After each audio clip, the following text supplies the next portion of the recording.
Kcp-Mc progressive tagi abde lokhatage thabal chongba athingba thamle thabal chonglak bhom langsilagani haina Kcp-Mc progressive na phongdokre Chayol ama hena Delhi da leiruba XCM N.Biren ngasi Imphal da thunglabada mahakpu sawatpa MLA singna okre Chayol ama hena Delhi da leirakiba hanagi Chief Minister N.Biren ngasi Imphal da halakre N.Biren na Imphal gi International Airport da thunglaba matamda mahakpu sawatpa MLA sing amadi BJP gi Manipur Pradesh Klusingba singna harau tayam okre hanagi Chief Minister N.Biren na social media da thaglakba post amada mahakna Imphal da thunglaba matamda mahakpu MLA sing amadi party ki lusingba singna harau taramna oglakpa adubu apenba phongdoki N.Biren na social media da thaglakiba post aduda L. Susindro, K.S. Ibomcha, Sapam Kunjakesor Amadi, BJP Manipur Pradesh ki General Secretary K. Sarat Kumar na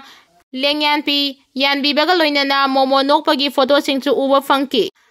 Ningsing Bayabadi Tasagi Mangada Tongan ba Pungfam da Imphal Airport tagi Guwahati tamna chatuna Asangi Chief Minister Hemanta Biswa Saramaga unaduna wari sanakiba amadi makata na Delhi da Paisinduna leirakibani Asangi Chief Minister Hemanta Biswa Saramaga unaduna wari sanakiba aduda MLA L. Susindro Govindas Kothauzam K.S. Ibomcha T.S. Syamkumar M.D. Nasir T.S. Santi M. Rameswar amadi BJP Manipur Pradesh ki General Secretary K. Sarat Kumar su saru yakibani Parliament pass tawduna Act on Karba Wak Amendment Act West Bengal Senare haina Mamta Banerjee na lauthokre Opposition na Parliament ki House animakta akan mamawongda ayet papikiba Wak Amendment Act 2025 asi Treasury Bench ta pung 13 chumna debate tawnarba matungda 22 vota House animakta pass tawkraba matungda India ki President na ayaba piduna Act on Karba bill asi West Bengal state ki oina Senare haina State asigi Chief Minister Mamta Banerjee na phongdokre wafam asti Kolkata da pangthokiba Jain community oiba Nabakar Mahamta Divasi thauram amada State asigi Chief Minister Mamta Banerjee na phongdokibani mahakna makhata na phongdokibada West Bengal state asida minority community sing amadi makhogi property sing senduna thamgani Wak Act asina minority community singi mafamda yamna thamoi songna nungaitaba Paurangani haiba mahangna masamangna khangi adubu West Bengal dadi ek asi sanaroi amasung device and rule gi sanabi adu thamloi miyamna mahaki mafamda chena thajaba thambiyu mahangna minority community singi damak amadi makhogi lanthum sing nga senduna thamba haibasi aihaki ithawni haibaga loinana minority community singna su political goiba langda thubiganu haiki Sakang dabasing na children home amada nomay round tare rong kapsin lamle maike edong imiyam na condemn tawragli. Sakang daba miyoy ani na ngarang ahing nongyay matung ngasi ayu angan bapong amaga minat nimpu rom chat pamatamda sagolban may no layrakta layba kanalay jatraba angang nupamasasing na layriba children home amada nomay round tare rong kapsin lamle hairi. Hiramasigi matang da tawdog thobam dagi fangba pawgi matung inadi children home adugi gata kinba CCTV camera footage amagi matung ina Kulay masapay ba sakang daba miyo ani aduna home adugi geta makhathang ba saruk da pakthaduna nomay round taruk tare rom adu kapsilam kibani haidi Social Welfare Department ki Integrated Child Protection Scheme gi makhada Children Home for Boys haina maming thonba home asi United Social Development Association haina mingthonba NGO amana chalaiba home ni haidi ba home asi special contractor oiba Khaiden Kalachan Kauba miyoy amagi yumga punna laiminabani thawdok aduda athengma matam oibana thoina aso apan di yaukide hawjik phawbagi oina kanana kari marangi damang nomay kapsilam libano haibagi maram charchaba khangba ngamdri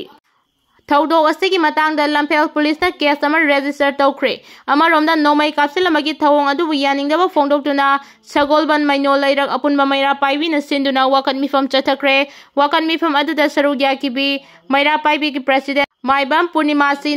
kanalay jadraba sing lejeriba home na nomay kapsilama yaningde nomay kapsilama sing na miyam kang na sengdokpirau haiki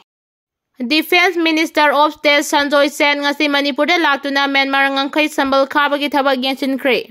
Bharat lenga ki Minister of State for Defense Sanjoy Sen numinini ki khongchata ngasi Imphal da thungladuna Kamjong district da satuna mafam aduda paikhaliba tongan ba thabak sing yengsinkhibaga loinana Indo Myanmar Sambal Khabgi thabak chu hakthengna Yengsinkhre haidi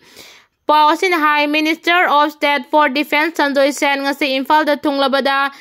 BJP ki MLA singna Imphal ki airport da harau taramna okre Tungda MLA sing unaduna wari sanaba aduda MLA TS Basanta Kumar, Gomidas Kontauzam, L Susindro, KS Ibomcha, Sapam Kunjakistor Amadi, BJP Manipur Pradesh ki General Secretary K Sarat Kumar su sarok yaki. Adum oinama unaba aduda kari karamba wafam sing khanakibagi haibadi khangba ngamdri. Minister Sanjoy Sena helicopter tongduna Kamdong da chatki. Kamdong da hek thungbaga mafam adugi district administration amadi state armed police force ki kangbu na harau taramna okibaga loinana Indo Myanmar Ngamkhre Sambal Khabgi Thabak Yengsinkhre loinana central armed force ki magok thongba singa unaduna wari sanaki hairi.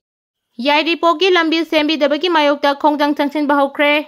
Yairipok tu nokpo kaithel manbi taba lambi matam kuina sembi dabagi mayokta lamdamadu gi miyamna lambi thingduna khongjang changsinkre. Lambi asi athuba matamda sembi daba thoklabadi Thawal multiple project ki live canal left canal amadi Imphal da ising piriba right canal asi thingjilagani haina Yairipok tu nokpo kaithel manbi road development organization na phongdoragli. Amaromda Laikai miyoi singna phongdoropagi matung ina hairiba lambi asi semdana leiba sahi kunmanga rom sure matam kuina sembi dabana maram oiraga ana layeng maru oina mirol binupi singna hospital chatpa matamda khudong thiba mayok nabal laikre haiba wafam thamladuna hairiba lambi asi semdriba phawba makhal makha kayagi khongjang leptana changchin khigani hairi. N-37 gi Oriental College tagi Yurembam phawbagi lambi sembi dabagi khongjang su changchin naba sem chakre.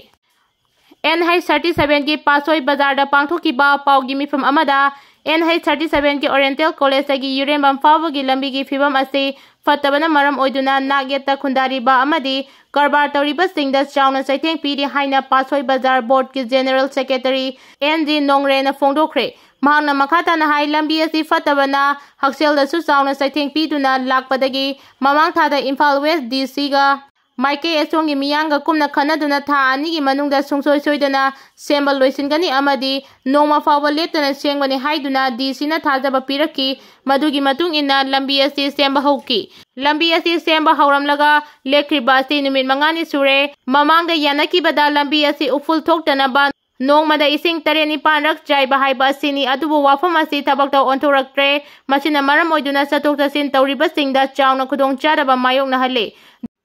Muslim community ki leijariba wakil lantumasi mulaga yongani haibagi thawongasi yabangam loi Islam Udin Muslim community ki leijariba wakil lantumasi mulaga yongani haibagi thawongasi yabangam loi atubada wak Amendment Act 2025 asi handoktuna leibagasi tangdu leitana lehalu haina All India Tazim Insab ki National Secretary Islam Udina Center ki puning singsilagli All India Tazim Insab ki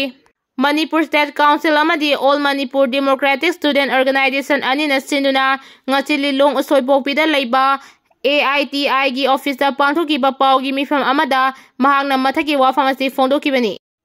Combined team na thiba humagi thabak chathabada khuchukolai amadi polam kaya fagatkre ngasi Ayuk pung 9 tarakpa duwaida yamna thajaningai oiba paw ma fangbadagi Superintendent of Police Special CDO Unit Khabaisoi Dr. S. Ibomchagi Supervision Makada Special Commando Unit Amadi Nipan Suba IR CDO Battalion Khabaisoi gi Command Team Ama Officer in Charge Subedar L. Bebekananda Singhana Lusingduna Porompat Police Station gi Manungchana Yaralpat Tinsit Road Opposite Mega School gi akoibada leiba mafam singda thiba humbagi thabak chathabada yamlaba bokhaiba yaba polam ting yauna khuchukolai kya fagat pangamkre haina Police ki paugi maike degi thokpa chirol amana phongdoragdi fagat pangamkraba khuchukolai amadi polam ting adu makata ba ain gi oiba thabak sing lokhanaba Porompat Police Station da sinakre haina police ki pawadun makatari